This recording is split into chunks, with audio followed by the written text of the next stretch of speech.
Diabetes is something that's very serious and something that should be screened for very early.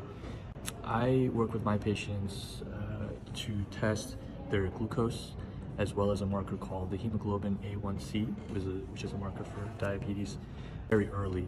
And it also depends on one's family history of how early we test for. We start with blood work, and from there, what I also do with all of my patients, regardless if they have diabetes or they have pre-diabetes or if they have a family history, is using a continuous glucose monitor.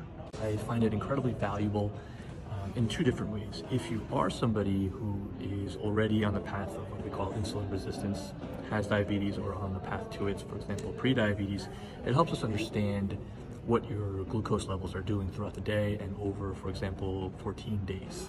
We learn patterns, and I always encourage my patients to keep a food journal. This allows us to understand what you're eating and how your body is reacting to it. The goal is to not have glucose spikes.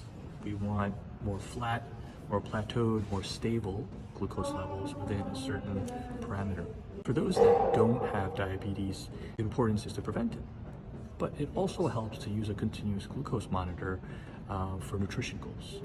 And the important thing is it allows for intuitive eating once you know how your body is responding to certain types of foods.